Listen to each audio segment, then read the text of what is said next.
Hi everyone, Dr. Suneel Dhand. Welcome to another video. When the medical establishment does things too fast, some very bad things can happen. And I want to share with you a story that highlights it. How when you see things happening really fast, alarm bells should really ring. You should raise a red flag. Something might be wrong. We may want to think things through. Now, this story I actually shared with you earlier last year.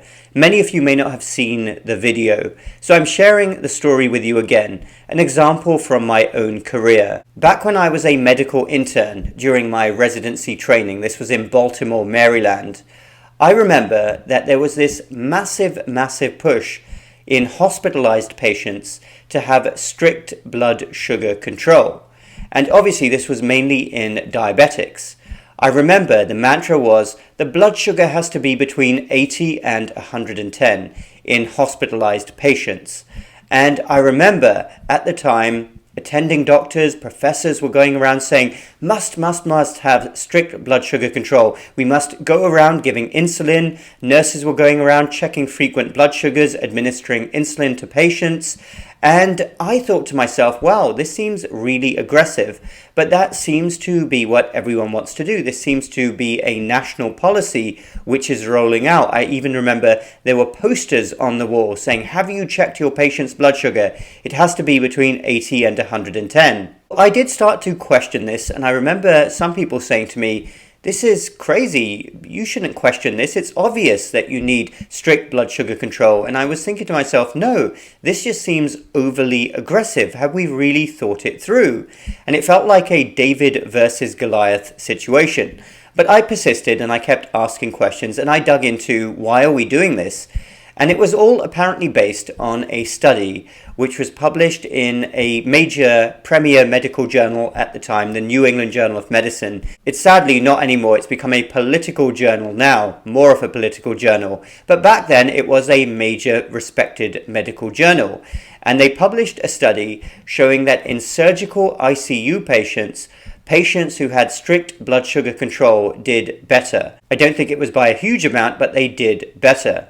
So anyway, from this one study, somehow it had been extrapolated that every patient who is in the hospital, especially obviously with diabetes, should have strict blood sugar control.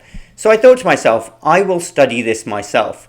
So I started collecting data, and I remember everyone saying, you're crazy for doing this, but I did. I collected data. It took over a year. I did most of the work, and sure enough, the study did show a trend towards worse outcomes for the particular outcome I was measuring with strict blood sugar control.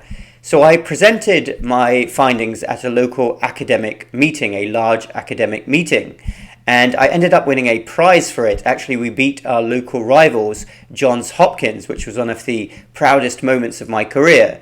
So I sent my work off. It ended up being published in an endocrinology journal. It was a relatively small study, but it was saying something which other people were not saying, that maybe we shouldn't be so gung-ho here with controlling blood sugar. And I remember the title of my presentation was Strict Blood Sugar Control. Have we jumped on the bandwagon too early? Why are we doing this? Why are we being so aggressive? So my study got published, and sure enough, within a year or two, more and more research started coming out saying that, yes, actually, patients who we are having strict blood sugar control on are actually doing worse. We don't need to have that 80 to 110 range. We don't need to be going around giving insulin and being highly aggressive. Obviously, we don't want the blood sugars to be too high, but we don't need to be so aggressive. And actually, it wasn't until relatively recently, now that I'm red-pilled, all these years later, I thought to myself, well, let me go back and check who sponsored that initial study which showed that tight blood glucose control was better. Well, here we have it. Unrestricted grant from Novo Nordisk, an insulin manufacturer. How typical is that?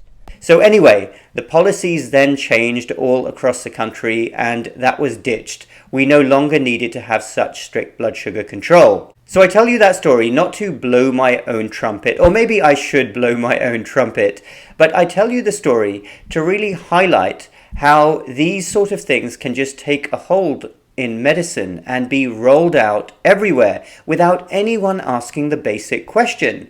Now, in this case, we had one study in a subgroup of patients on a surgical ICU. How on earth did we go from that to saying every single patient in the hospital must have strict blood sugar control? I mean, we had top professors, other top people in medicine who were signing off on this. They didn't ask the basic common sense question, is this the right thing to be doing? It is unbelievable. So this started becoming a national policy for a few years. And yes, the subsequent research showed that we were actually potentially harming patients by having strict blood sugar control. And the bigger issue here is this. Groupthink is a very real thing everywhere. But especially in medicine and science, all you have to do is pick up a history book. And funnily enough, the people who get the most angry when you say that are often the biggest perpetrators of groupthink. Mass groupthink is very real, and you have to have your guard up and you have to be very smart. And I have found repeatedly in my life that situations where you think something doesn't make sense and you say, hold on a minute, that doesn't make sense, you frequently end up being proved right. Whether it's 1 or 2 years later, eventually you will be proved right. Because when it comes to the human body, and this was part of my presentation for this specific topic, the human body has evolved over millions of years to get to where we are. When our bodies are under stress, i.e. we are ill, we respond in a certain way. And one way is that our blood sugars go up. Now again, you don't want the blood sugars to be too high, but should you be overly aggressive about lowering blood sugars? That was the basis of my study. And what I found in the end, and my initial question, ended up being spot on. We should not have been so aggressive, and it was a highly stupid thing to take one particular study and apply that to everyone in the hospital. Why would we be so gung-ho? But this scenario arises time and time again. That is one example from my own career. There have been countless examples like that, where people who are supposedly some of the most intelligent people in society fail to really think and apply common sense. You can't rush things in medicine and science. The human body is so complex and we cannot cut any corners. We need cool heads in our profession who can really think things through. And this may have even been happening over the last couple of years. Nod, nod, wink, wink. But it is a real blind spot in healthcare and medicine, the field that I speak for. Frequently, basic questions are not asked, things get looked over, and as a result, we end up doing the one thing which we should never do in medicine, which is cause harm. Thanks everyone for listening. Dr. Suneel Dhand. Let me know your thoughts down below. Do hit the subscribe button for more similar videos in the future. Also hit the bell button so you get notified when I make more videos. And do come follow me on my uncensored platform, locals.com. That link is down below, where we have more open, honest, interesting discussions away from this environment of big tech, censorship and silencing. We will talk again really soon.